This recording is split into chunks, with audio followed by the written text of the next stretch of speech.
السلام عليكم. طبعا اليوم على بركة الله تم إنشاء هاي القاعة أو المحمية اللي خاصة بالدجاج العرب الأصلي المستورد الكويتي. هذا قاعة تم إنشائها الحمد لله اليوم بفضل رب العالمين. قدرنا نكملها يعني شبه تشطيب يعني للعمل مالتها. طوله 15 وعرض 8 متر، كلية سندويتش بانل، جدران وسقوف. طبعا مثل ما تشوفون سوينا بها يعني شبابيك بالوجه، تكون 4 شبابيك وبالظهر 4 شبابيك. طبعا يستاهل هذا، على قولة دولة الجماعة يقولون الدجاج المهجن هذا كليته هجين، يستاهل الهجين الكويتي، يستاهل ان نخسر له ونتعب له. طبعا هاي قاعة تكون يعني تكون مكيفة بالصيف، هذا فصل الصيف، حتى كل مربي المفروض اللي عنده من هذا الدجاج المفروض يحافظ عليه من حرارة يعني من حرارة الجو، لازم يخسر عليه ولازم يتعب له، لأن الدجاج أسعاره غالية ودجاج يستاهل التعب. وكل عمل هو تشوفه يعني تتعب عليه لازم تخسره.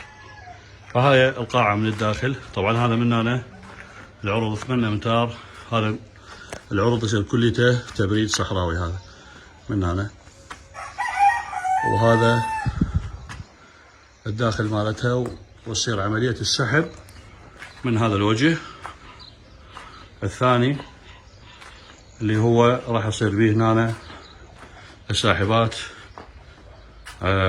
يعني للتبريد. هنا راح تصير خانات طول 2 متر وعرض 1.5 متر، تتقسم بيها الدجاج، كل 7 دجاجات وياهن ديج، او 6 دجاجات وياهن ديج. يعني هاي القاعة شيل تقريبا ما يقارب 300 دجاجة او اكثر. واذا اسويها طابقين يعني الاقفاص تسويها طابقين، تشيل بعد عندك ضعف العدد. هنا لما تخلي خانات تخلص من مشاكل هواي. بالنسبة للمربين اللي عندهم هيك مشاريع لازم يسوون خانات ويعزلون الدجاج. اول شيء نسبة التخصيب، شغلة ثانية تجنب المشاكل بين الديكة، وشغلة ثالثة واللي هي المهمة والأهم تتجنب الأمراض. إذا يصير عندك إصابة بدجاجة أو ديج أي يعني أي قطعة من الحلال، أنه أنت مسيطر بهاي الخانة، صار عندك المرض تعزلها فد مكان مخصص إذا تعالجها، وتعالج البقية اللي وياها تعطيهن وقاية. فهاي إيجابيات الخانات، فاحنا اشتغلنا على النظام هذا زين. فهاي القاعة، وأتمنى إن شاء الله كل المربين يوصلون هيك مرحلة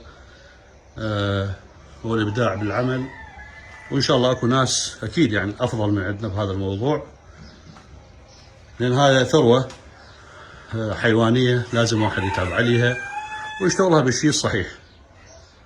وأتمنى الخير والموفقية إن شاء الله للجميع. طبعا بعد وراها تشطيب، وراها بعد عمل، وراها بعد يعني ساحبات، على خلايا تبريد، على مولد لازم توفر الكهرباء تكون باستمرار، أجهزة تحكم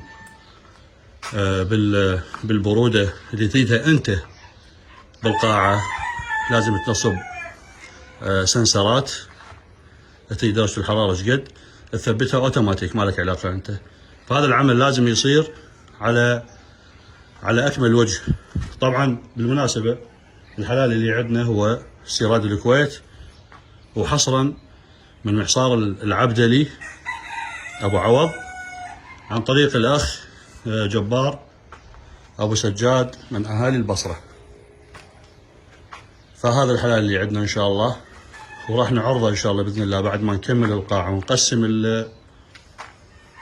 ونقسم الدجاج كل نوع بنوعه، راح نوضح وراح نشوف الناس، وعلى أساسه إن شاء الله يبدأ العمل، وإن شاء الله كلها تخطي على هذا الموضوع. وأسأل الله التوفيق للجميع. تحياتي لكم جميعا.